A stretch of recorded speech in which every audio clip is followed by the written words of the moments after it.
Before we get into this video, just a quick word from our sponsor. Say goodbye to bad hair days once for all with On Point Pomade. Whether you're looking for a timeless shine with an all-day hold or a natural finish with an irresistible fresh cologne scent, On Point Pomade will take your hair to the next level. Use discount code BGT10 for 10% off your entire purchase at onpointpomade.com.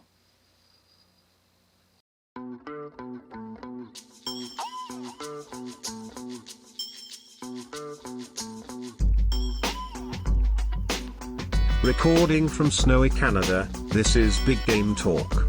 Now here are your hosts, Brad and Chris. How's it going, everybody? Welcome to episode 6 of Big Game Talk. I'm Brad. And I'm Chris, and we're on video, so if you're listening on iTunes, Spotify, Google Play, any of those locations, you can check this podcast out in video form on YouTube. So we're really excited to come to you live.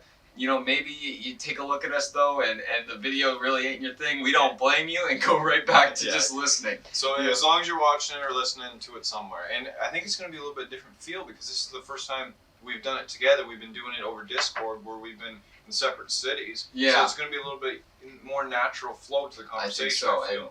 I mean, you smell a bit, so that's not as great. But fortunately, fortunately, you're wearing On Point Pomade, our sponsor, which comes with a fresh cologne scent. So it's masking Brad's natural musk a little bit, which is nice. Shout out to On Point Pomade. We're gonna have an ad read for them, we already did. You've already heard it. So Chris is just pumping them again. Yeah, use promo code BGT10 for 10% off. You know, that's a great deal. Yeah. Anyways, let's get into the show. Let's get right into it. So we're recording this before the Sunday XFL game, so we're not going to get into our whole XFL shtick like we know Chris loves. But, I mean, we can just give a quick hit for yesterday. Yesterday, I'd say Seattle Dragons, we got to talk about them. They're our team. It looks like they're moving on to BJ Daniels. I love that move.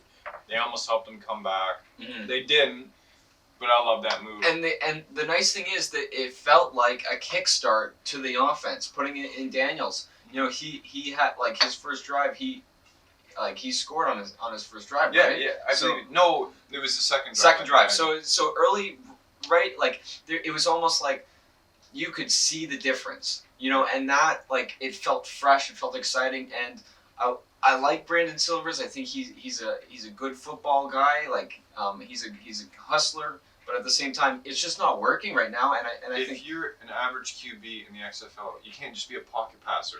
BJ Daniels has that athleticism where he can just take off and run, which we saw yesterday, which I think you need in this league. Yeah. And I think the Seattle Dragons, I hope that Jim Zorn goes with BJ Daniels starting next week. And I think, I'm not going to say it's going to turn their season around, but it could have a more competitive feel. Yeah, you know, as fans of the Seattle Dragons who, you know, the last couple weeks have been a bit rough, you know, it gives us a reason to get excited for next week's game. 100%. You know, just the potential of seeing what Daniels can do to this offense. 100%. And it kind of sucks that we're recording before, because the games that are going to be on today, like, I feel safe in saying that when you're listening to this, the Houston-Dallas game is going to be done. That's going to be an amazing game. Yeah, and really, I mean, the XFL has been hyping this game all week, rightfully so. This is their biggest market, Texas, and it's the cross-state rivals, and two teams that have been doing fantastically well, and you have two quarterbacks in PJ Walker, who's really, we can talk about if he's overrated or not, but he's the best quarterback in the league right now. Early MVP favorite for sure. And like, not only him, but the team around him is really running away with this league.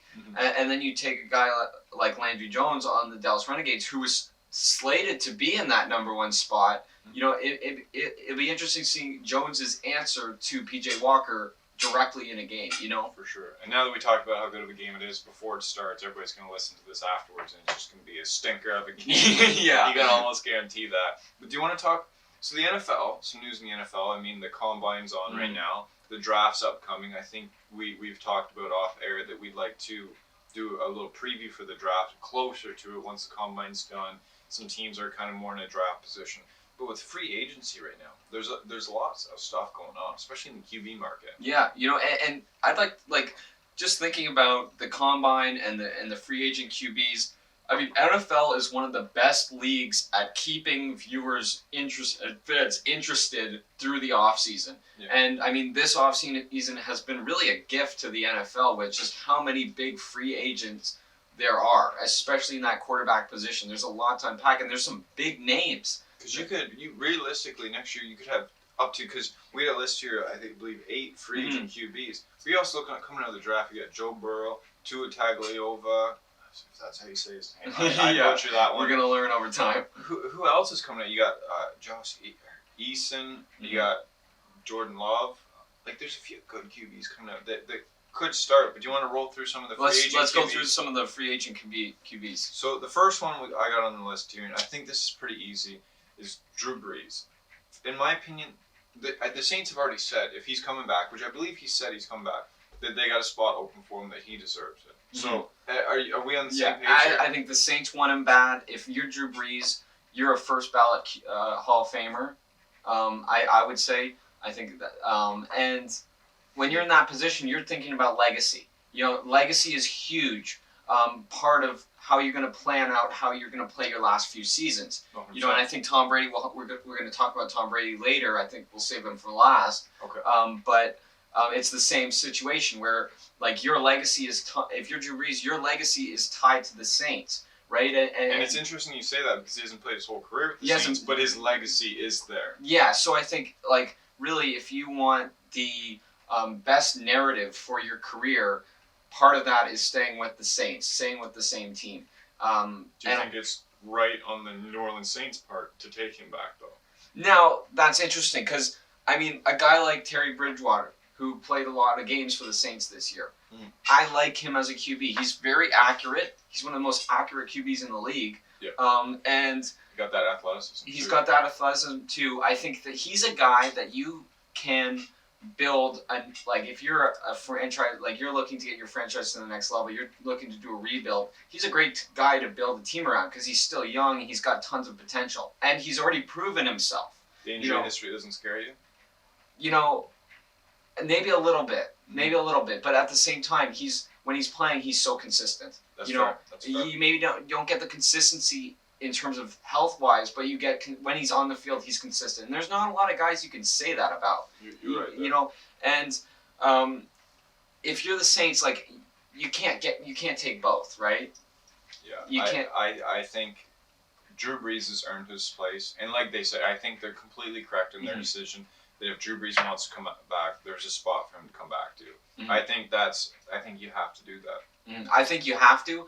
I think, like, as somebody who's outside of the organization and just looking in and thinking, and maybe I'm a bit biased, because I'll take a guy like the Eli Manning on the Giants. His last 2 years, he's been kind of petering out, and it's been all about keeping him around to kind of, because he's earned it. Yep. And he's definitely, like, you look at a guy like Eli Manning, he deserves to end his career with the Giants, which he did.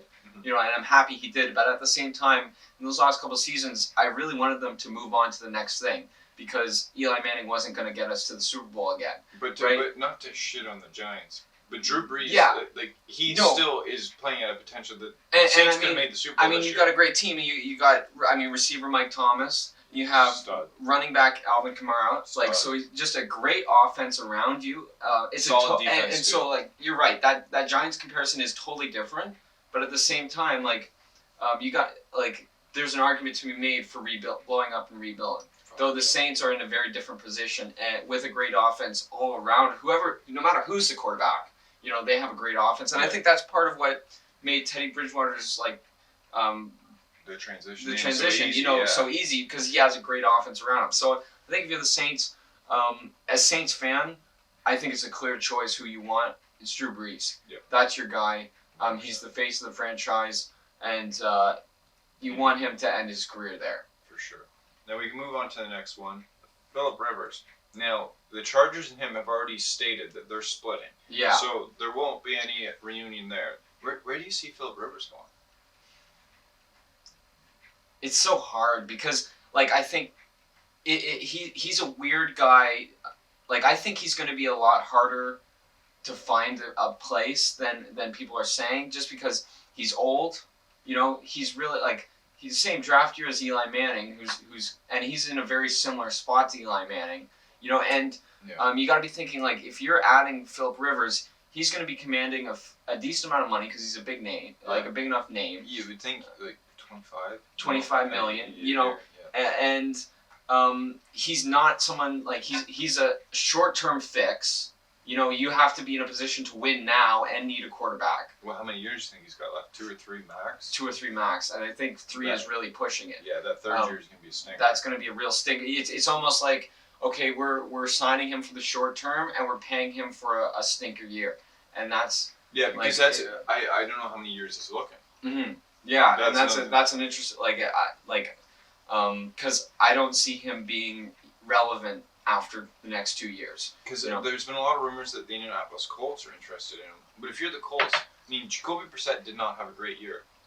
But I think he's probably better than Rivers, and at least he has more potential. Yeah. So you're gonna cut out Brissett to take on Rivers, who's a 2-year fix, where you're gonna be somewhat competitive. Philip Rivers, especially at this point in his career, is not winning you playoff games. No. You're just gonna be an 8-8 team. He's a workhorse.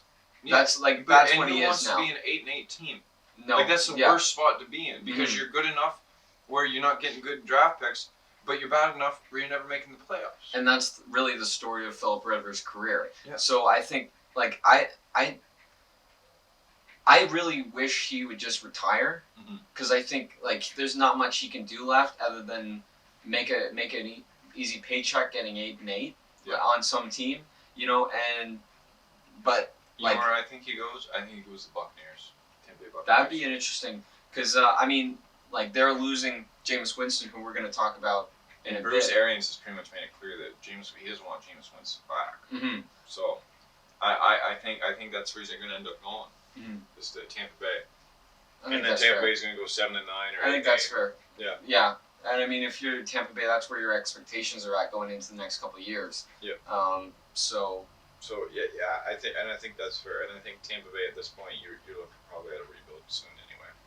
Yeah, Tampa Bay, like, and it's not quite there for a rebuild, which is where, like, Philip Rivers is a guy, you're not making a huge push, but you're also not rebuilding. He's a transition QB right now.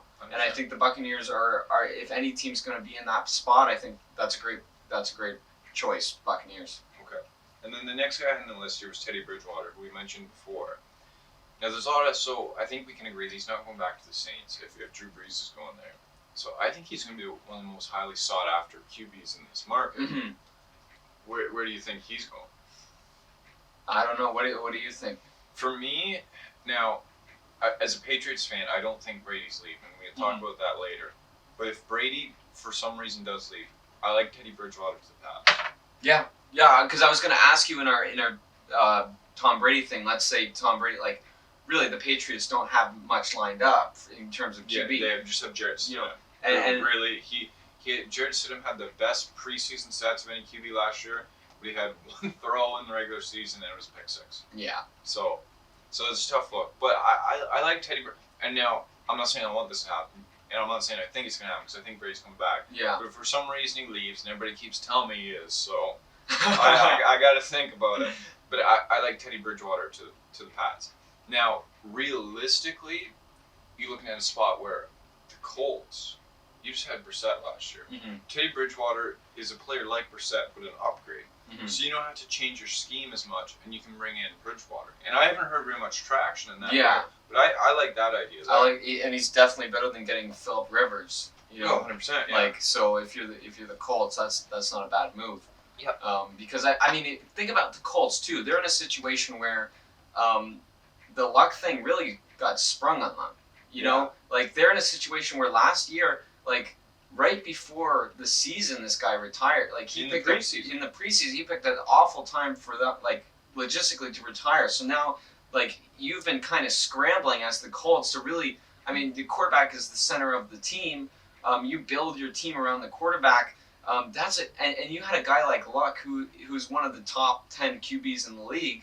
Yeah. You know, that you're changing the game plan, and I think now that they've had a year to kind of process things, a guy like Bridgewater, not a bad signing. Yeah, because you looking at he's kind of a transition QB, but he's also going to give you a chance, which would be good, and he's an upgrade over what they have right now. So I think that would make sense. That'd be no bad. Now, Jameis Winston, just had LASIK eye surgery, so I don't know why he waited this long. Yeah, but where do you see Jameis Winston going? Because I don't think, by the sounds of things, I don't think he's going back to the Bucs. He's not going back to the Bucs. I mean, he's productive, but inconsistent. Like, he has over 30 touchdowns And over 30 picks, Yeah. right? So I think it's one of those things where I almost wonder if he's going to be coming at a discount after the season he had. I don't think so. I mean, the LASIK eye surgery, did he actually really have it, or is he just, hey, that's why I was throwing the interception? I think that's a stupid thing with football and this, where people are going to be like, well, now he's not going to throw as many interceptions. You can be able to see that safety over the middle they never saw. But I think people are going to, especially in a free agent market, they're going to overlook the interception and say, well, maybe he just had bad coaching. Like, I can fix that. Mhm. We got the passing yards and the touchdowns. I can fix his decision making. Do I think that's actually going to happen? Maybe, probably not. I think he's always going to be that type of. He's going to be an inconsistent, like a solid, but yet like with a lot, like a poor man's Brett Favre. Yeah, that's a great analogy, I think. Mm-hmm. But yeah, so where do you see him going? that's tough. I'm not sure. Like maybe the Chargers. Chargers, Because they're going to need a QB. They're going to need a QB, and I mean, you're losing the hole that Philip Rivers is leaving. Yeah, he never came up in the big game for them, but you know, bring another guy in that's the same way. but like, I mean, you're taking a guy that was there forever, you know, and now there's a hole there. Mm-hmm. Jameis Winston is a guy that he can fill that hole, I think, and he's young enough and he has enough career left that he could be there for the long haul. And if you're a LA Chargers now fan, you're gonna say, hey, like our coaching staff might be able to fix some of these decision makings, and not to harp on the LASIK guy, but actually could help realistically. No, who knows? You know. And you could say like, hey, this guy was a first overall pick. He could still be our franchise QB. You bring him on a deal. So I think the Chargers would make sense. I'm really shocked that the Bucs don't want him back. Yeah. But I mean, it's what it is there. So I can see. Especially, I mean, he, like, when you're talking about Jameis Winston, you're talking about a guy that's charismatic. Like, he's a bit over the top at times, and I could see where, like the with like the E to W stuff. Yeah, like horrible clip. He's a bit over the top, which like maybe some franchises are like tone it back guy, but at the same time, if you want to get young fans into your organization, he's the guy. And I think going to the Chargers, a big market like LA, I think that's a place where someone who has the personality of Jameis Winston thrives in a city like LA. Or he could get in a lot of trouble there. Or he gets in a lot of trouble. That's a good point too. And another spot too where I really can't see it happening. But I think the only position where you put Jameis Winston where he truly thrives is the Patriots. Bill Belichick is probably the only coach that could fix Jameis Winston.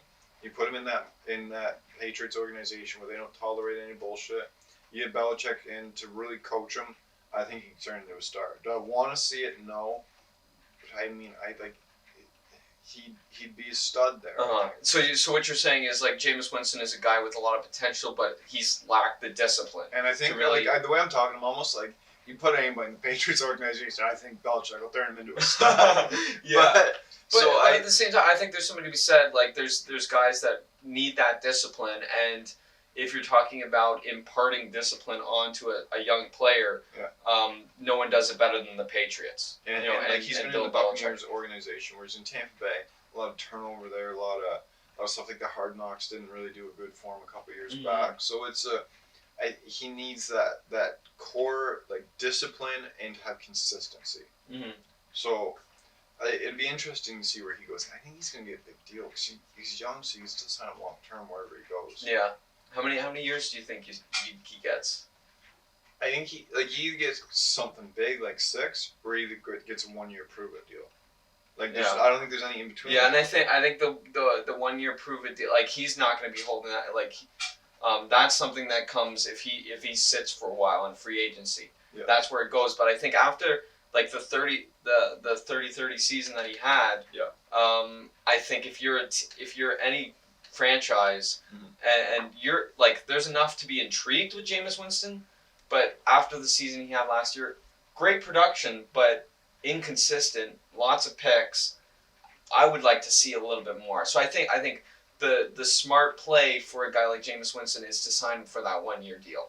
And I agree with you on that. I think that you get that prove it deal, go out there, like be a little bit more consistent, tone down your interception, say, hey, I can be that franchise QB. Yeah, and if you're Jameis Winston and you get all these 1-year deals, it's not what any player wants. Everyone wants that like Guaranteed. job security, like of 6 years or less or more, but around there. But at the same time, you got to turn lemons into lemonade and say, I have the potential to really to trim the fat of my game and kind of make up for the last year and then get a bigger long-term contract after that. So it like there's a way that it can work out in Jameis Winston's favor if he can really turn around his interception problem. For sure. I agree. Now, the next guy we on the list here is, and this is almost more, where do you think he's going to sign, but do you think he can start, is Marcus Mariota. Now, he lost his job with the Titans to Tannehill, so we can almost assume that he's not going back. Yeah. Where do you think he signs, but do you think, before you can, do you think he can be a starter in this league still? It really depends on where he goes. And if I'm, I really want Marcus. I like him.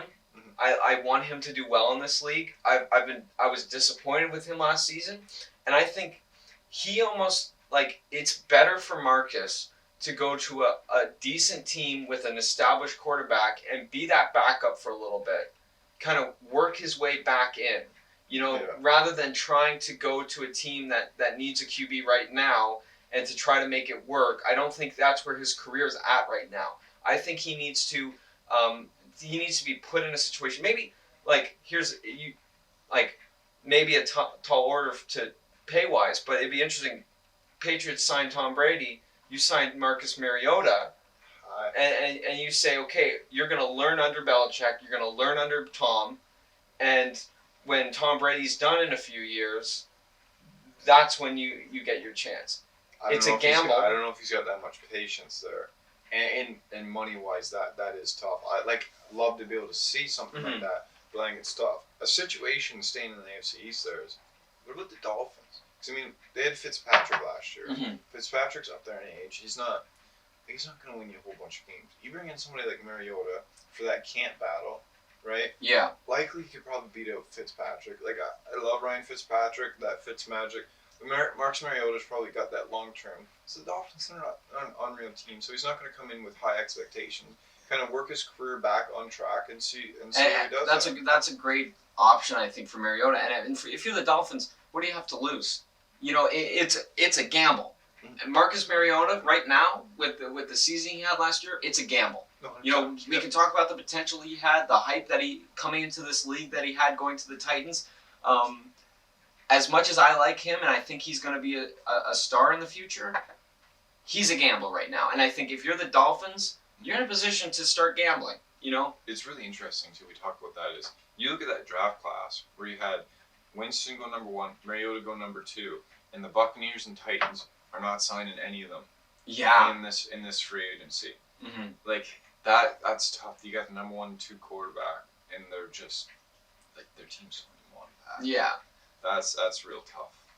It's that was a rough draft class. Yeah, that was. And the thing is, it's funny because you say it's a rough draft class, but that's in retrospect. Yeah. That was a very hyped up. And we probably not. There's probably some studs that got drafted in the later rounds that we're not even thinking about right now. Yeah, exactly. And it just, I think, you always have to remind yourself, even as we're talking, we talked at the beginning of the show about the draft coming up, and we talked about Burrow and guys like that everyone's getting excited for. I think you always have to go into those drafts remembering, these are gambles. This is, and a guy that was great in the NCAA doesn't always translate. Yeah. And even we were talking earlier, and you say Joe Burrow is a little bit overrated. Not to get sidetracked on this conversation, but okay, before you bury me under the bus there, Joe Burrow to me, I think he's necessarily overrated. I think Joe Burrow, he's got an outstanding cast around him, will be an amazing quarterback. If he's got a mediocre cast, he'll be a mediocre quarterback. If he's got nobody good around him, he'll be bad. Like, he's not somebody that's going to elevate his team. Mm-hmm. He will be as good as his team allows him to. Like, he's not going to elevate his players. And that's not, and I'm not trying to knock him. I'm just saying based on his skill set, if he gets put in the, and you could say this with most people, that they get put in the right place, that they're going to shine. So with him being the number 1 overall pick, most likely at this point with the Bengals, I don't think he's going to be good for the Bengals because they're not a great organization. Mm-hmm. They don't have a lot of good things in place right now. They don't have a solid roster. Obviously, that's why they have no overall pick. So I think it's setting him up to fail there. Yeah, and I mean it happens with a lot of guys. You know, it does, and it's sad to see. It happens with a lot of guys. Like, and it's one of those things. Like, the draft is designed to help out the teams at the bottom, but really it does them no favors in the long term in a lot of ways. Not always, but and I think too part of that is. NFL is like the only organization that doesn't have a minor leagues. Mm-hmm. So you don't have anywhere where you can take somebody high and then go work on your craft. Don't come straight in. Like if somebody gets drafted in hockey or baseball, most likely they're going to the minor leagues unless they're an absolute stud. Yeah. So they have time to kind of work in. The organization can let them grow, build around them, and then bring them in. Where this, Joe Burrow's going to get picked number 1 overall, and somebody's going to go save my franchise. Mm-hmm. And the fans like are just gonna put like there's a lot of weight on your shoulders if you're Burrow coming into that Bengals team, and the fans that are just starving for something to cheer for are gonna rightfully get excited and get behind him, and like you said, it just like that's a lot of pressure, you know, for anybody, you know, especially if you're coming from a team like LSU who is like has that team around you, has a great coaching staff. And kind of, yes, there's high expectations on you, but you have the tools to meet those expectations, and it's not just resting on your success. People know it's balanced out by this whole talented team. Yeah. Whereas you're coming to that Bengals team, and there's not much to cheer for outside of the potential of Joe Burrow being a quarterback for you. Yeah, no, I agree. So, and then next on the list I got here is Ryan Tannehill. Mm-hmm. I think it's safe to say he goes back to the Titans. I think we're in agreement there. I think he's proven himself. Mm-hmm. Comes up in the big game. I think the most notable is that game against the Patriots, upsetting them at home. That's a high pressure. You know, and I'm sorry to bring that up, but you got to bring it up in a conversation about Tannehill. Yeah. In last season, I think that's the center of the conversation. I completely agree, and I look at it that Tannehill, he did everything he needed to do. He didn't go out there and shine necessarily, but he did what he needed to do to get his team to win. And look, they were winning against the Chiefs late in that game in the AFC Championship. Realistically, they were in a position where they could have made the Super Bowl. And I think Titans versus, they make the Super Bowl. Titans versus 49ers game is very close. And that game changes, and Tannehill, let's say, makes the Super Bowl. He's getting money this offseason. But I think because he didn't get there, he's going to get kind of a team-friendly deal. But I think it's safe to say he goes back. And think about, like, to really paint the picture of Tannehill, like, you talked about how deep they went into the playoffs, almost making the Super Bowl. Where were they week 6, you know, when they took out Mariota? Were they 2-4? They were 2-4. Like, you know, that's, like, you know, that's not, like, that's a real big turnaround, and it's all rests on Ryan Tannehill. I agree. You know, I completely agree. So it'll be really interesting to see here. The next guy I got on the list is Dak Prescott. Mm-hmm. Cowboys. If you're the Cowboys, you got to pay this guy. You know, you're America's team. This guy has the potential to be America's quarterback. Mm-hmm. He's proven himself. He's got the arm. He's got the athleticism that really you need almost in the way the league's going. He's got a lot of career left. Yeah. You got a great offense around him. He knows the offense. He works well with the coaching staff. He's going to command a pretty high salary. Dallas, you make the smart move, pay him. I agree. I think that's the smart move there, and Jerry Jones is going to have to buck up. So how about a former Cowboys quarterback there too, Tony Romo, signing a $17 million per year deal with, was it CBS? I think it was CBS. Yeah. That is huge because I mean, like no commentator has been paid that much. You know, Is that? I'm pretty sure. I'm okay. pretty sure he like. If Yeah. I read it right, he's the highest paid commentator in all of sports. Do you think he deserves it? I think broadcast wise, there are people that are better than him. Mm-hmm. You throw in his broadcast ability, Yeah.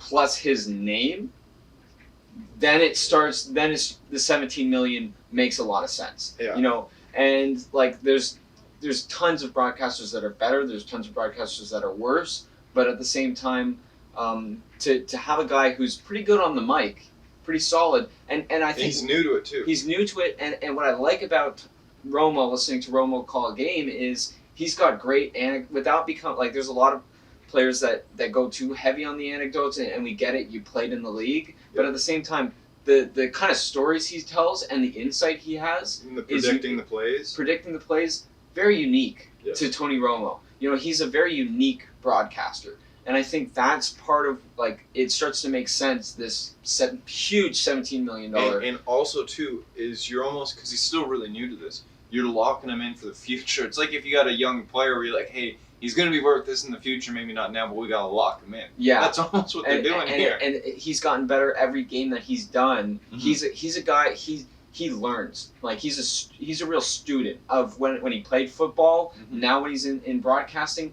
He's picking up, like, every desk that he's on, with guys more experienced than him. He's learning. You know, like, that's what I like about Tony Romo when he was a player, and that's what I like about him as a broadcaster. Yeah. So thinking of a guy like that, the $17 million a year, that's more.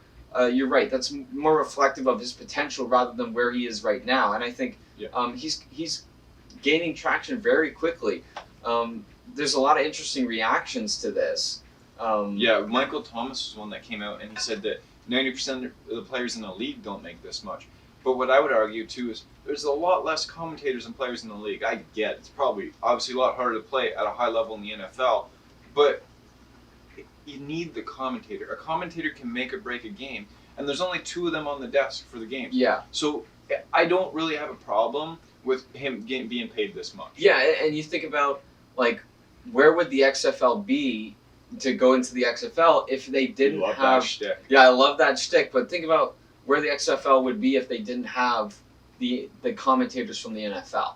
You know, it'd be a totally different broadcast experience. And yeah, because if you turn on a game and there's shitty broadcasters, it can ruin it for you. Yeah, it really ruins it. Like, and I'm thinking of, like, sports like baseball where, like, every team has their own set of commentators. Mm-hmm. You like that really makes baseball. It's part of, like, a very special part of baseball. You get to know your home team's commentators, and you get a connection to them, and they have their own unique ways of calling a game. And there's some that are really good, and some that are really bad. And a lot of times your perspective on who's good and who's bad depends on whose team are they getting behind, right?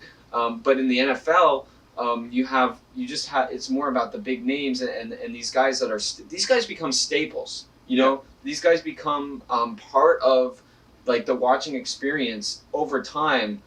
Is seeing these guys like Joe Buck and stuff, like, and their voices get ingrained into you. You turn on your favorite team on Sunday, and the second they start talking, you think about how good this day is going to be. And it depends on who's on the mic, because there's some guys on the mic, oh, shit, this one's not going to be as great. Some people on the mic, and I think Tony Romo's getting to that point where you go, it's going to be a good day. Yeah. He's on the mic. There's a lot of people. Yeah, there's a lot of people in the NFL that are working harder but not getting paid as much as the commentators. But at the same time, those are the kinds of guys, you switch them out, it's not as noticeable as switching out commentators who are really in the background, yes, but they make up they're a primary part of the broadcast. Yeah. For sure. And you look at Tony Romo, not this year, but the year prior for the Pats-Rams Super Bowl, he was on the mic for that, which was...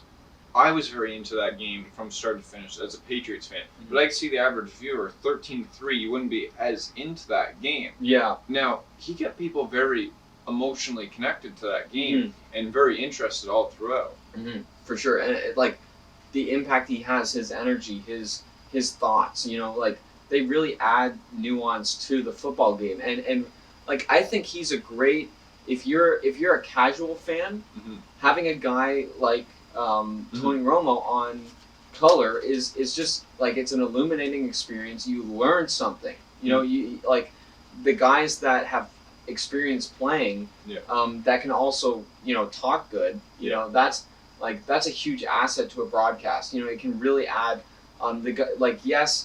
there's plenty of great broadcasters that never played the game professionally, but at the same time, you get a guy that who knows both sides of the coin, and it can really improve the broadcast. I agree. So I think it's worth it for him. I think it's worth it for him. I mean, 17 million is a huge number. I was shocked. You know, it really seemed like for me to come out of nowhere. But at the same time, thinking about it more and thinking about, as we've talked about, the potential of Tony Romo to become really a staple, you know, and you're thinking, this is something that you could do.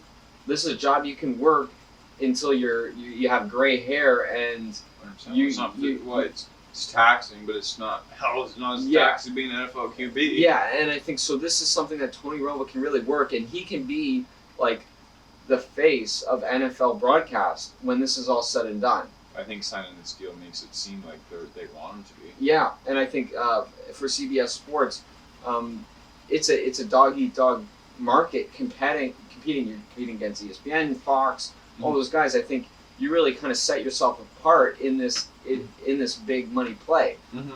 I really think so. I agree. It's going to be. I mean, do you think he has almost more pressure on the mic now too with this deal?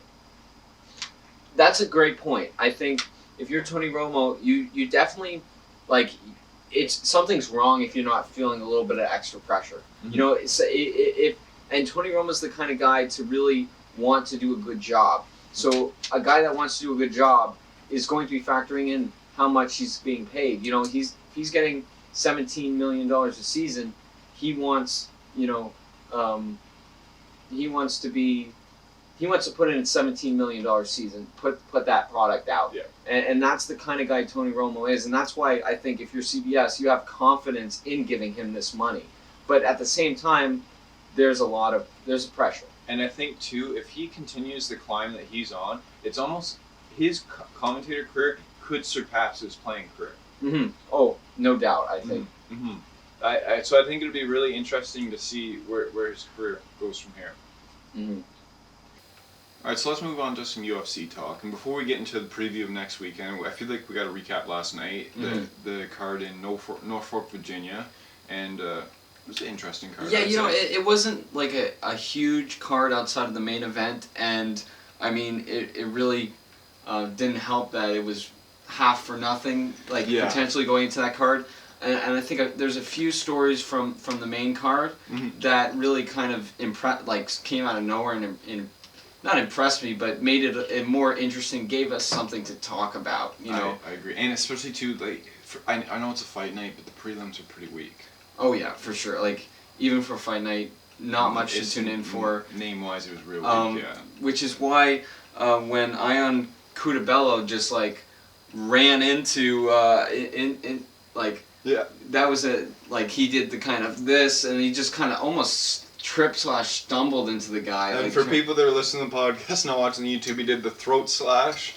Yeah, not this. Yeah, he did the throat slash and well, Bruce Buffer was introducing them too. Yeah, it was so strange. And the average UFC viewer doesn't know who the hell Cutabella is, and I'm not saying like that's okay. So to do that, it's you're not a name. You're not big enough to do that while Bruce Buffer's talking. And then once the fight started, it was even bigger shit show. Yeah. Where he got 30 seconds in, he gets hit, and then starts looking like he's out on his feet. There, Michael Bisping on the mic's yelling, "He's out on his feet! He's out on his feet!" He looked hurt, and then the referee jumps in, and he immediately goes, "Oh, I wasn't hurt. I wasn't hurt." Yeah. Now, I think we can both agree on it was a bad stoppage. It was a bad stoppage. Kevin McDonald was. I think he was protecting himself. He was stumbling a little bit. For the most part, he was still protecting. His arms were still up for the most part. But I don't think he was hurt. I think he was faking it. Yeah, I think he was playing. Yeah. Like the way he was kind of going like this, and for people that are listening on the audio, he was kind of swaying his head. Yeah. You know, it was He looked like he was out on his feet. It looked like something, like honestly, that almost like someone like Conor McGregor would do just for a laugh. You know, as he's getting, he was getting beat pretty hard. But if you're the referee in this situation, and you think he's actually hurt, your job is to get in there and stop it. Because he like you could convince yourself. And now how on edge is Kevin McDonald, the referee, with all the stuff that happened right before the fight too? Like with Bruce Buffer, like how much does that play into this decision to stop it? That's because he's all of a sudden on edge. Yeah, you know, and I mean, like, Cutabella, like, he was being a total joker, you know, and took it a little bit too far. And, you know, maybe he got what he deserved, you know, like, yeah. But at the same, and anytime you're talking about an early stoppage, right, you always have to have the caveat, like, whenever there's a question of was that an early stoppage, you have to remember the nature of the sport and the risk that these fighters are at. You know, and a referee, your first job is to the safety of those guys. You're 100% you know, right, yeah. and so you always have to have a little bit of grace for a guy making the call for an early stoppage. We talked about last week about, I mean, Wilder's like corner throwing in the towel, right? Yeah. And that's a situation where in Wilder's mind he could have kept going, but at the same time you got to be thinking about safety and fighting your next fight. You know, because there's always more fights to be had, right? So and anytime you have an early stoppage, you're basically ensuring the existence of more fights in the future and a longer career and a healthier retirement. You know, and so, and in my mind, like that was an early stoppage. I didn't see it as much as other people, like that whole him wavering. Yeah, I saw it, but I didn't see it as clearly as other people have seen it. I saw something totally different. I thought he was defending himself. I thought his hands were pretty much relatively up. Yeah, he was getting hard. I was more impressed by the chin on him than thinking, oh, this guy's out on his feet. Yeah. You know, I was shocked, and I think the quickness of his kind of response to the referee kind of shows how alert and in the game he was. I really don't think he was hurt at all. Yeah, I think he was completely coherent. I think he was in it. I think he was faking it, which I can see the showmanship and to kind of bait the guy in. But look, this is professional fighting. You can't fake being hurt when in a spot where the referee's there to protect your safety. You have to. That's a great point. And especially, I mean, like it'd be one thing if there was a normal introduction, but he just pulled off this weird showman-y thing that it was just embarrassing. Like, you know, like, it's embarrassing and it puts everybody on edge. Yeah, it puts like you're like, what the hell is this going on, right? Like, and you break that barrier. Like there's a barrier between the fighters up until the point when the clock starts and the fight goes on. You broke that barrier. If you do that in the weigh-ins, promo, like the press conference, anytime you break that barrier, there's just another level of alertness and tension on the fight. That the people, it's exciting for some fans to be like, wow, these guys really like want to get at each other or like all that kind of storyline. But at the same time, if you're anybody in charge, if you're the parent in the room, the referee, the UFC, the judges, you get freaked out by that. And that's not a good look if they want, like, if the fight commission, if you're the fight commission and you're commissioning this fight, that's not what you want to see. If you're the UFC for the next fight, you're gonna have a bunch more security in there for Cutabella. It's gonna look like Khabib Conor. Yeah. And that was okay to have security for that because that's main event selling millions of dollars. Iron Cutabella's not selling pay-per-views. And the thing is too, like, the security and the tension between like Khabib and Conor is like predicated on actual conflict between the two guys, i.e., like a dolly going into a frickin' bus. Yeah, you know, not just Cutabella being a dick. Not just Cutabella saying, you know, this is I'm a nobody fighter on a really nobody card. Let's give somebody something to talk about. And you know, in that way, aren't we glad it happened? You know, it gives us something to talk about. Gives us something to talk about. But he's got to feel stupid this morning. He's got to feel stupid this morning, and I think it's different if you won that fight. You know, the way he lost that fight, especially mean, he's going to come out and say he disagrees with it. He already said he's going to go to the commission, try and get it overturned. But, like, it just can't happen that way if you're going to try and... And you're not going to get any favors from the commission in an appeal acting like a clown like that. Yeah, if you're the commission, you're like, oh, you faked being hurt, so the referee came in to stop it because you looked punch drunk out on your feet. And when you just damn near attacked him before the fight even started, like, no. And it wasn't even like he got up in his face and did this. If it would be one thing if he just did that, but he, like, stumbled into the guy. You know, like, it's like... He was out on his feet before the fight started. It's like, what are you, flirting with him? You know? Like, yeah, it was really weird to see. Yeah, it was just strange. It was just awkward. Yeah, you weren't going, holy shit, they're about to go at it. You were more like, what's he doing? This is cringy. Yeah. Like, it was like max level cringe. Yeah. And that's like, and I think what makes it even more cringy is that, like, Cutabella, or whatever his fucking name is, you know, he was trying to look menacing, you know, and he... I mean, big enough guy, too. Because do you see what he does at the weigh-ins, too? Mm-hmm. Where he's, like, screaming in the guy's face? Yeah. Relax. Like, relax. Like, you're not Conor McGregor. Just... And he lost his last fight, too. Win a fight. Yeah, win a fight, and then you need to win fights to be able to do this type you know, of thing. there's two sides. What makes UFC and MMA in general a really interesting sport is there's two sides of it, right? You have the marketing and you have the fighting, right? And the best the fighters we talk about are the guys that do both. Because there's plenty of people that do the fighting really well that not many people have heard of, unfortunately, because they just don't know how to market themselves. You know, and then you have a guy like, I mean, look at a guy like Conor McGregor or a Chael Sonnen, who, like, they lean heavily on the like, they have the fighting to back it up, but their main bread and butter is the marketing. You know, and so the temptation, you see guys like Conor McGregor, and you could even throw a John Jones in there to an extent, though he's less of a character than Conor McGregor is, but he still has a personality associated with the brand John Jones. Yeah. And it's really kind of like improved. He's really worked on that brand now as he's come back into the UFC. But you got a guy like Cutabella. These younger guys look up to a guy like Conor McGregor or John Jones, and they think they kind of do the math in their head, and they say, I have to have a shtick. I have to have an antic. I have to have something that sets me apart. Think about like the class clown in high school. You know, they're just reaching, doing all this cringy stuff because they want to set themselves apart. You know, stand out of the crowd. And it's the same thing that happens with a guy like Cutabella. He just looks like the guy that would be a class clown. You know. Yeah, and I didn't like the way it came across at all. No. I think it was poorly played.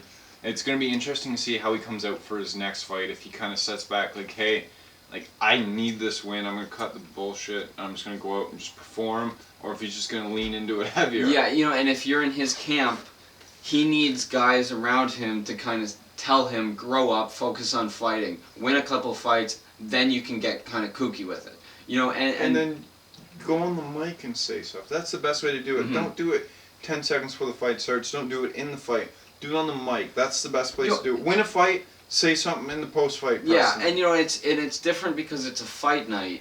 You're not selling pay-per-views. But when you... And Chael Sonnen said this about the Wilder outfit, right? If you're walking out in this elaborate outfit, I've already paid for the pay-per-view. If I'm watching you, I've already paid for it. You've already sold me. You know, so all this stuff before the fight... That's good. I never even thought of that. Like, yeah. all this stuff before the fight, people are already sold. So don't try to do this goofy stuff. When you're done the fight and the mic's in your face, you're selling the next fight. A viewer, I haven't paid for the next pay-per-view. That's when you do the stuff to really stand out, and that's when you try to sell me. When you try, it's like, we've already bought it. We're already sitting down to watch it. You don't need to sell us on this fight anymore. I never thought of it that way. That's a really good point. All credit to Chael Sonnen for kind of, but like, because all these guys, they think they need to come out and make a big statement. You know, the fight's already sold. Focus when you knock a guy out or you win like go 5 rounds with somebody and win a full decision. Make a big fight. Big fight, and the mic's in your face. That's when you have you're put on the pedestal, right? Once you're on the pedestal, then you can you can call a guy out, you can be mean, you can be tough, you can be like menacing. All that stuff comes win the fight first. Win the fight.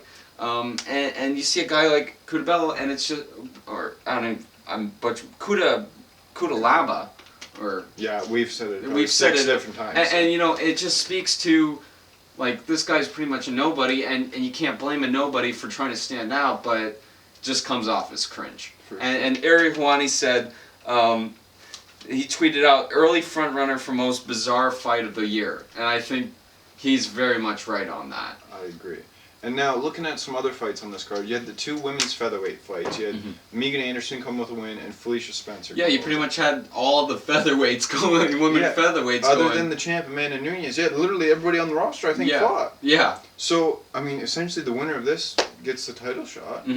So, who do you give it to? You got Megan Anderson, who's arguably a bigger name. You have Felicia Spencer, who's got a win over Megan Anderson, but is Megan Anderson 2-fight win streak. And Felicia Spencer, this is her only win in a row there, because she lost the last fight before this to Cyborg. It's tough to say, because, I mean, I almost want, like, I'd almost like to see Spencer versus Anderson as the next fight, but you've been, sitting Nunes to the corner for too long. She needs to fight. No, when you say that, though, you could do that fight again, number 2, have Nunes drop back down to bantamweight and defend. Yeah, that's true. That's true, because I think Spencer and Anderson both have a case for having the fight. And let's say you send one against Nunes, and not to look past anybody but Nunes, but, I mean, she's a heavy favorite. She's so dominant in this division. She's going to beat either. She's going to beat either of them. You say, okay, let's say Anderson gets the first lick at her because she's the bigger name, and she's on a 2-fight win streak, even though she's lost in the past to Spencer. I think the recency bias speaks for itself. What have you done for me lately is kind of, that's the way UFC fans think, and that's the way the fight makers and Dana White, that's how they structure everything. And Megan Anderson, she's a bigger name too. Bigger name. Right now, I think Spencer needs a little, like, she did a lot for herself in this game, last night. But at the same time, she's got to kind of up the brand a little bit before you put her on a pay-per-view against Nunes. Yeah. I agree. I think that's one where it'd be interesting to see where the UFC goes with this. And I think, like, it's almost an indictment on how bad the featherweight division is right now for the women's in the UFC. Both women won it with a first-round knockout. And is there that much excitement about it? Really, dude? That's the thing. No. Like, the women's featherweight division is not in a good spot. I mean, they're starting to gain more people on the roster in that spot. But you almost look at it similar to the women's flyweight division, where it's just like there's somebody at the top who, like, I don't believe anybody's going to beat. So it's just feed them people to just slaughter. Yeah. And that's what it feels like. So it's just like you're looking at, like, and there's so many divisions in the UFC that are starting to go that way, you know. But I think it's more pronounced in both the flyweight and featherweight for the women. It is. I think it's. I mean, the women's, just by the nature of the roster, there's just such a more discrepancy between the number 1 and number 2 even, you know. And a lot of that is in most divisions. Bellator's taken kind of a lot lower level fighters. You look at the flyweight and featherweight division for the women's in Bellator, they have really high level fighters that could compete in the UFC. So there's so much dilution between the two. Yeah. They have 2 top people at the top, and then it's just diluted below. If you put those all together, you're going to have some unreal fights, but you separate them, and it creates kind of a bad product. And that's where, like, now this would never happen, but you think of a sport like boxing where people are constantly crossing promotions to fight each other. You know, that's where, like, there's a bunch of people in Bellator that I'd love to see fight UFC fighters. Never gonna happen. Never gonna happen. Because UFC has nothing to gain from that. And Bellator has everything to gain. Yeah, you're right. Because imagine you have a UFC fighter go and lose to a Bellator fighter. You can't have that happen. No, that would be. And even if a UFC fighter goes out and wins against a Bellator fighter, as long as a Bellator guy or girl puts on a decent show, Bellator it says wins. more about Bellator than it says about UFC if the Bellator puts out and most Bellator fighters could not win, but go the Bellator's distance. got some you know? people that could be like top 5 UFC, Yeah. like in their division. So it's, I'd love to see it. Love to see it. I don't think it'll ever happen. No. Yeah. And where it has the most appeal, I think, is in the women's featherweight, where there's just so little talent in the and UFC. now there's Cyborgs over there, and then Julia Budd, who's a stud in Bellator too, who just recently lost to Cyborg. But I think that would be really interesting. Mm-hmm. I think too, we gotta talk about the main event. So going into this main event, Benavidez Figueiredo, only Benavidez was eligible to win the title because Figueiredo missed weight, weighed in 127.5, which is a pretty bad miss for a title fight. That's a whole 2 pounds. Yeah. So, and he ended up winning. So the flyweight title still vacant. Heartbreaking loss for UFC's Benavidez. in such a rough spot with that flyweight division. You know, ever since Cejudo left, I mean, there's people saying call it quits on that division as a whole. And right now, those people that are kind of making that argument have a lot of ammunition, leading now that the title is just straight vacant. And you have a guy that is in a title fight and can't even hit weight. You know, it's just such a like. It's embarrassing. It's embarrassing. 2.5 pounds. That like it's on one hand it's so much, like it's a huge weight like margin to miss by, but at the same time, come on, you can't figure it out. You know, like because I think, and he blamed him that he was somewhat sick. I think maybe had stomach pains that I read, and to a casual viewer, like big 2 pounds, like what is that? It like I mean I guess like for your last cut that's going to be a lot, and if you can't shed that, and I mean he'd have the tough travel because I think he's from Brazil, but you got to just figure it out for a title fight, because he won, starts Benavidez. And now you gotta walk out with that title. And realistically, if you're Dana White, you giving him the next title shot of flyweight. Yeah. You just proved to me you're not gonna make weight. Yeah. Well, who else do you give it to? That's the thing.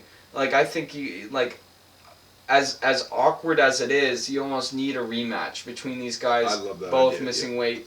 And how do you feel about him after his hand got raised in his interview saying, "I deserve the belt"?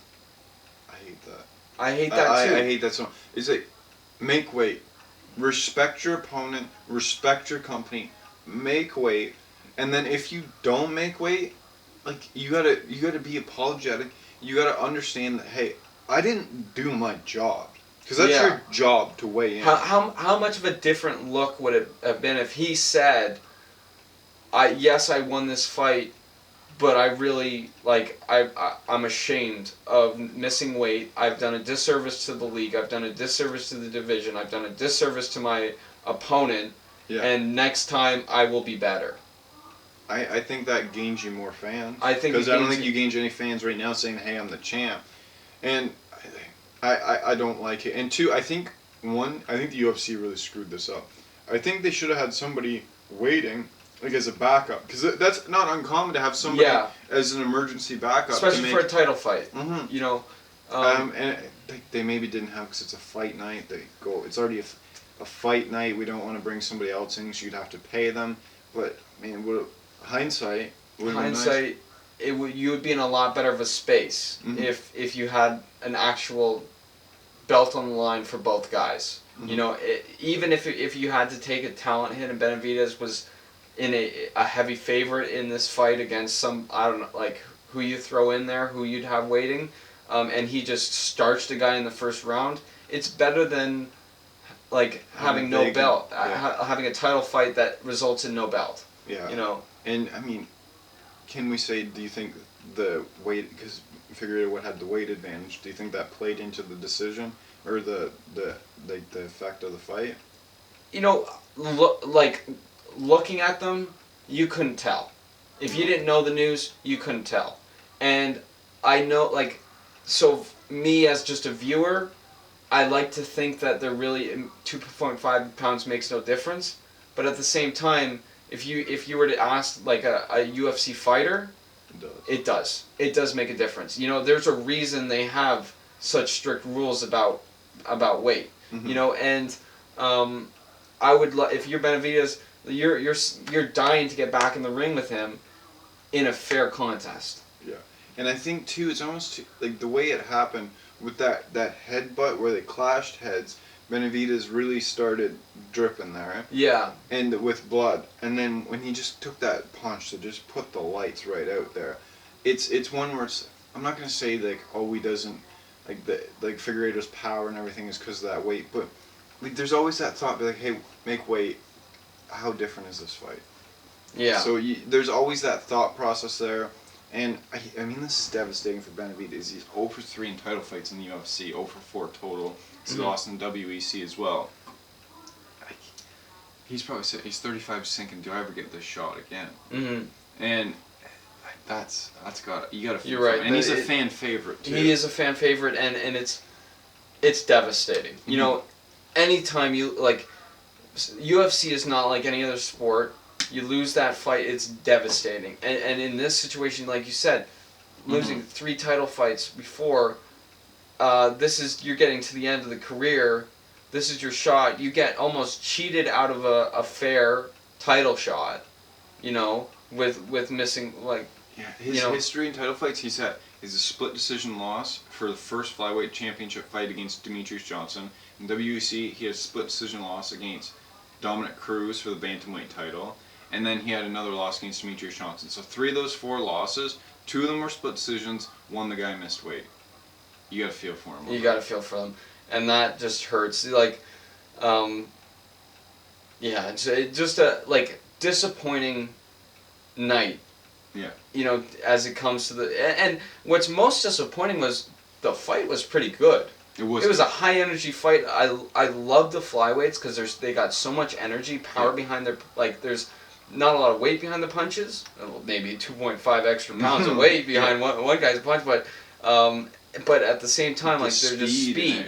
They're fast, you know, and that's why like I really like to see this flyweight division restored a little bit because it's fun to watch, and like a lot of eyes go towards the light heavyweights and the lightweights and stuff like that, but it's a really different style of game when you're watching flyweight. So the UFC really has to get... I think if you're the UFC, you have to commit to the flyweight division. There's a lot of people saying it shouldn't be a thing anymore.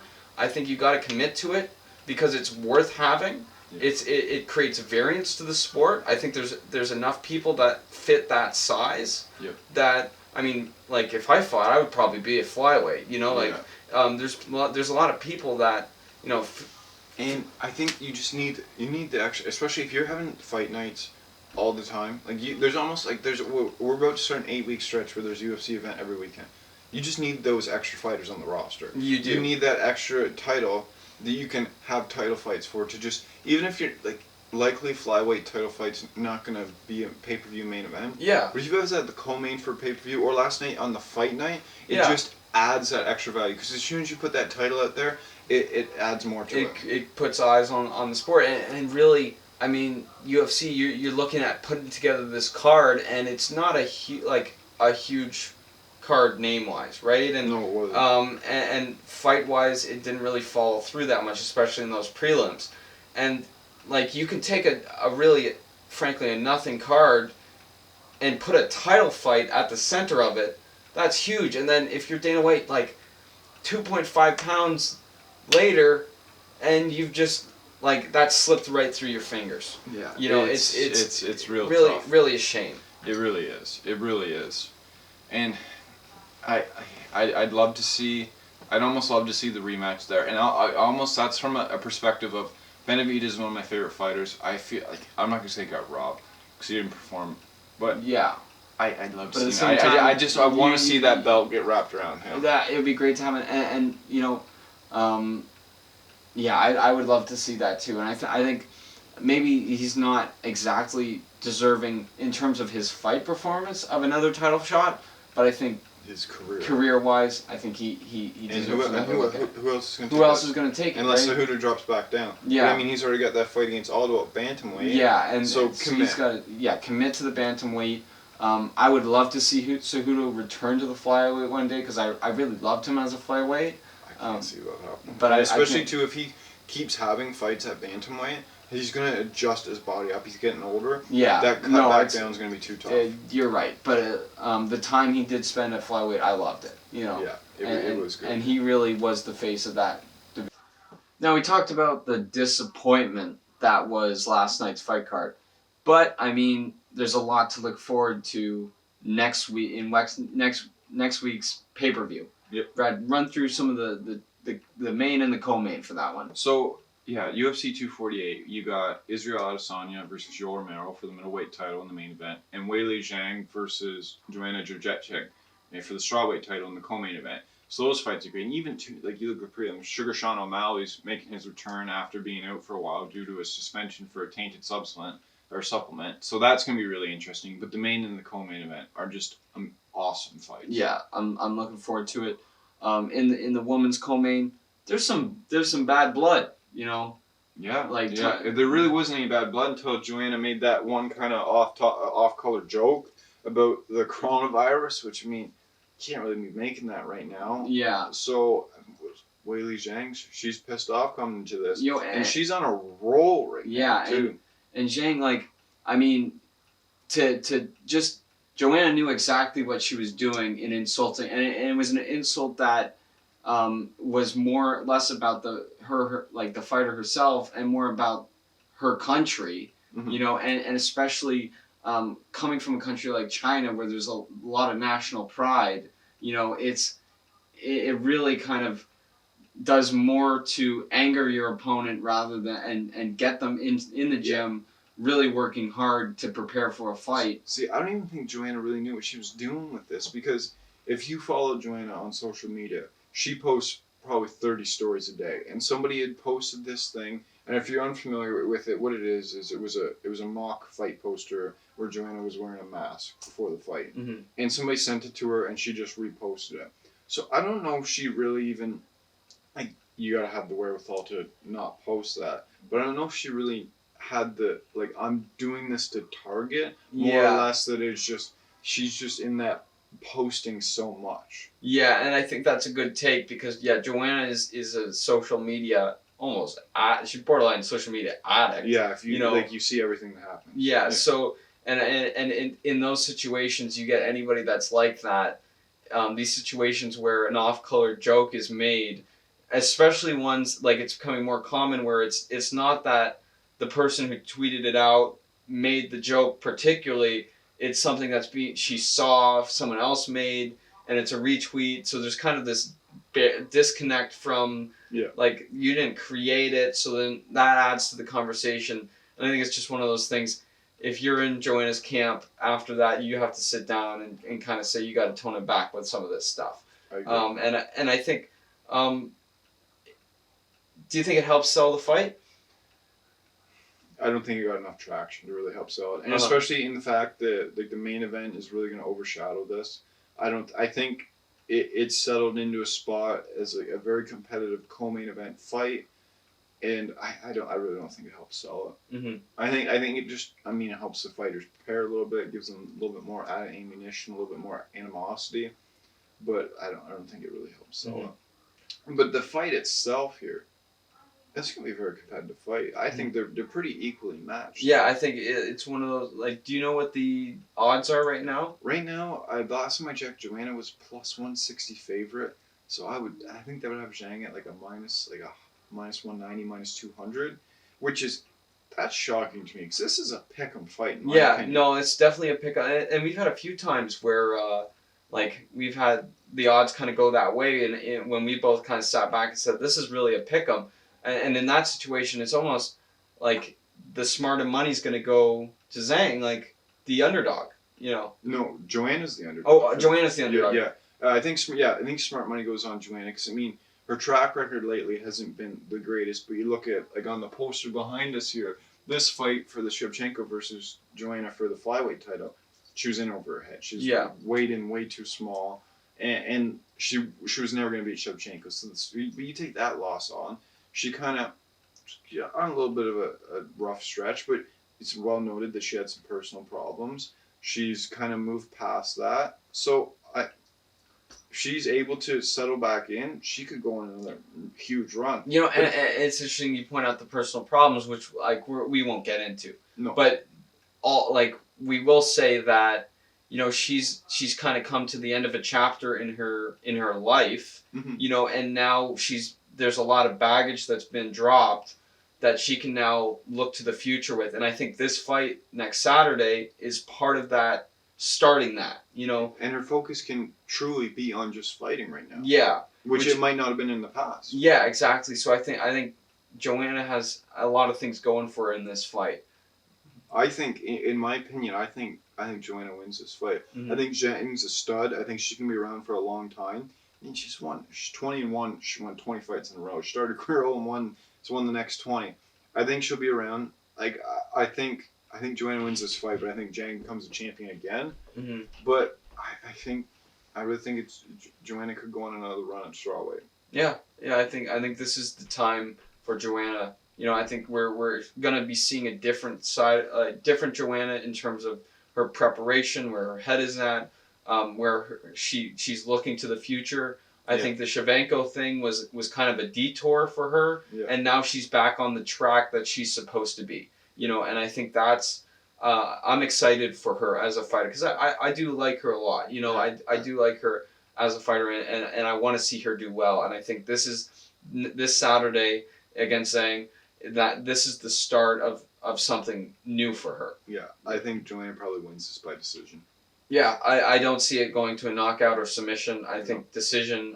Definitely goes the distance. That's definitely the type of fighter she is. Yeah, and Zhang as well. Like, I mean, you say that, but she knocked out Andrade real quick. So I think if there's any knockout, it would be Zhang here. Uh-huh. But I can't see it. And Joanna's got a good chin. That's what I'm saying. Joanna has a good chin. And people might say, well, no, she doesn't, because of the Rose fight. It's well documented. She had a terrible weight cut. And now her personal problems are out. We don't know how much of that was going on around that time.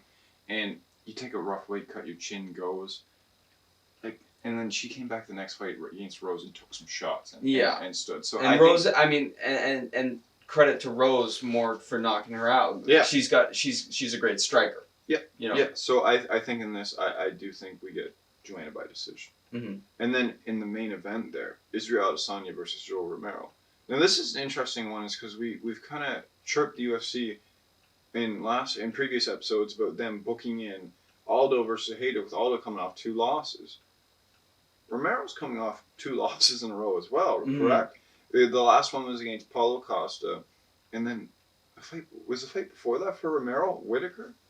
I think so, yeah. I'm pretty sure. So I mean, the fight against Costa, did you watch that fight? Yeah. I believe we watched that together. Mm-hmm. I thought Romero won that fight. I do think that, but at the end of the day, it's still a loss. So it's interesting for the UFC's decision to put Romero in this spot. Now, even coming off a couple losses, he's still one of the most dangerous fighters in the whole UFC, let alone the middleweight division. Yeah, I think, and there's a lot of dangerous guys in that middleweight kind of range. I mean, Israel Adesanya, I think he is a star. I think he has the potential to be a John Jones-esque presence name in the UFC. Mm-hmm. I think if you're the UFC, that's who you want him to potentially become. Yep. And I think he's working towards that. I don't see him getting slowed down in that by this fight. I think Israel's gonna come up big. See, I don't like this matchup for Adesanya. I think Romero's a really good wrestler, and I think if he chooses to use it, like I remember watching the Whitaker-Adesanya fight, going, why isn't Whitaker wrestling him at all? Mm-hmm. I think if Romero comes in and plays this smart, I think he can beat him. Mm-hmm. And I really don't like this matchup for Adesanya. I think Romero really has the opportunity, because you get the power to put him out. So do you think if Romero wins, it's by submission?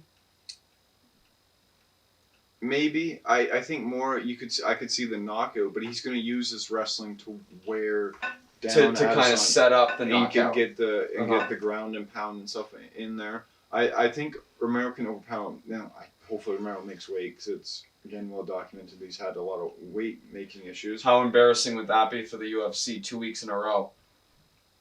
I didn't even think of that. You know, that's something, if you're Dana White, you're thinking about with Romero, his history of struggling to hit weight in title fights. after the UFC got absolutely embarrassed, last night, you're almost calling him up on the phone saying, you're making sure to hit weight, right? Like, well, there was rumors that they had a replacement, potentially Darren Till. So do you get Darren Till to show up and be the replacement? oh, for sure. I think after the embarrassment that was last night, you, especially in a with way more eyes, a pay-per-view, a more relevant division, a very relevant division, a star in Israel Adesanya, an absolute star. You got your backup ready for this one. Worst case scenario, Romero misses and then wins the fight.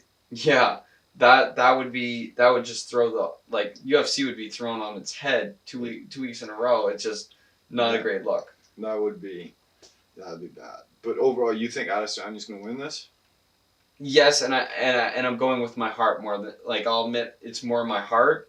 Well, I mean that's that's the smart pick. I would say that's easy. Adesanya's a big favorite. Yeah, right now. I think I don't see it getting to the ground very much. I think Israel has the ability to stuff takedowns, and if he does that, I think that's the key to his game, is stuffing those takedowns, keeping on his feet where he can really just bend people over, And I think that if that happens, Israel wins. Okay, fair enough. I like a 4th round TKO for Yoel Romero here. I think he's gonna wear him down. He's gonna. If you think back to, I mean, Adesanya in the 4th round, Gastelum almost put Adesanya out in that round there. Gastelum, I mean, you can't good fighter, but he's not Romero. He's not. He's not Romero. And I think they almost have similar styles, but I would say Romero's bigger and better. So if you're looking at Gastelum, almost puts him out. I think Romero can get it done. I like the 4th round when he gets tired there. And I think it's a bad move for the UFC because Adesanya is their star that they should build. So I think this really doesn't set Adesanya up for success. That's a good point. That's an interesting thing to think about. Because really, like I said, I think he has the potential to be a name like John Jones. I agree. Or a Conor McGregor. He needs to get better on the mic. He needs to get better on the mic, I think. But that, as we talked about in our earlier segment, that's something that comes second. It's just as important as the fighting, but it comes secondary to the fighting. Get the fighting down first. And I think Israel needs a few more wins to really kind of solidify that. And the mic will come. Yep. The confidence on the mic will come. The more times you got Joe Rogan in your face after a win, giving you chances to really sell yourself, the more experience you get with that, the better you're going to become with it. And the more people see you, I think, Israel Adesanya, one thing working for him, Israel Adesanya, that's a great UFC name. It's a very simple thing to be thinking about, a very surface level thing, but he's got the name, he's got the face, he's got the fighting skills. World citizen too, really, because citizen. Wasn't he born in Nigeria, I believe, and then grew up in New Zealand? Yeah, and his name is Israel. There you go. So you really get that Mr. Worldwide feeling that really is a good sell if you're the UFC. So I think I'm excited to see what they do with Israel Adesanya. You're right. This is kind of it's almost like Israel has everything to lose in this fight, and Romero almost has everything to gain. Because Romero's up there in age too, so if you're the UFC, he's not going to go on a long run. Yeah. So Romero's in his 40s, which is, you look at him and it's hard to believe. Yeah, I didn't know he was in his 40s. I knew he was old. I didn't realize he was in his 40s. That's shocking to me. Yeah, he's I want to say 42, something like that. Yeah. He doesn't look, he's an absolute physical specimen. Yeah. But he's not going to go on a long run. Where Adesanya's, I believe, 31, I think, which is hard to believe too, because I thought Adesanya was a lot younger than that too. But it's really not a position if Adesanya wins, I think it helps him a bit because Romero is that kind of what's his nickname, soldier of God. So he's that kind of figure.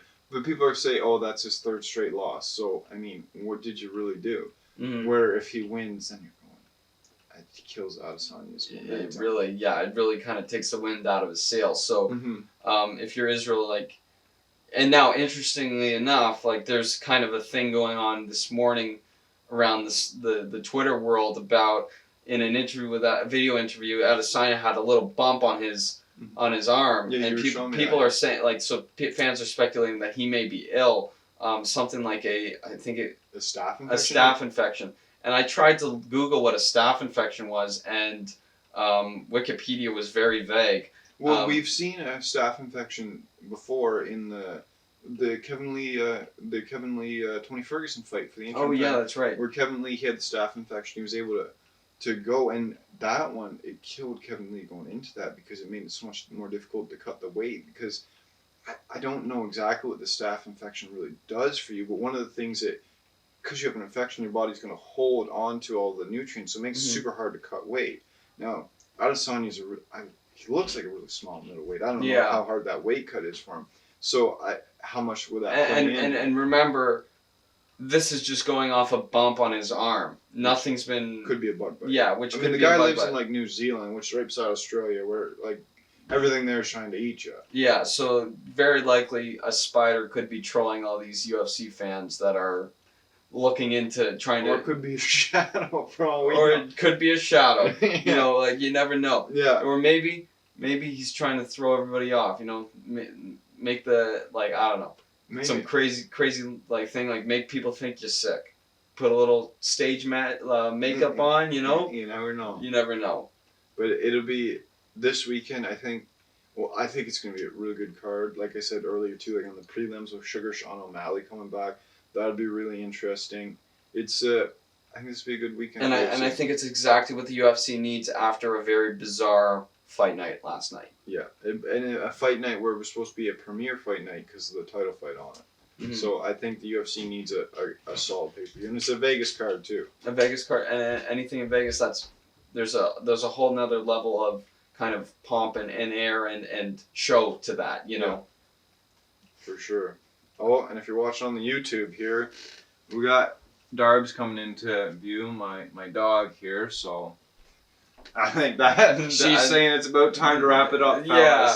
So this has been a great our first ever video podcast. For sure. Yeah. So if you're listening to it on the podcast, you can find it on YouTube at Big Game Talk. If you want to see our ugly mugs, now if you're watching on YouTube, make sure to find us on anywhere you can find podcasts there at Big Game Talk. Make sure to check out some of our previous episodes. We don't necessarily talk about just the news that's happening right now. We talk about stuff that kind of holds for a little while, some debates. And we have another video podcast coming out later in the week, focusing on the MLB. We got a DH versus NL debate. We put out a poll on our Instagram. What debate do you want us to see? And that was the number one voted. 100% of people. 100% wanted that. So you asked for it. We're delivering it. So that's coming out later in the week, along with just some more MLB talk. I'm really looking forward to doing that one. And it's been a lot of fun to come on the video. And two, also, if you're watching the video, the sweaters we're wearing there, the David Pindell sweaters. We did an interview with him in episode 4, so make sure to go back and check that out. It was really interesting. I think we learned a lot. You kind of get the kind of background look on what it's like to be a free agent quarterback and what it's like to play in the CFL and all those things, and even a look at college days. So for sure, really an interesting interview. Check them out. Check out his merch. And send us an email. Email the podcast, or that's not email. Email the podcast at biggametalk@gmail.com. Follow us on Instagram at Big Game Talk. We post there. So yeah, keep sticking with us while we keep growing. This is only episode 6. It's hard to believe we're this far, but we're still grinding away. We're just getting started. So we're happy you tuned in to listen to us, and we'll see you midweek. See you midweek. Nice to say that, eh? Yeah, it is.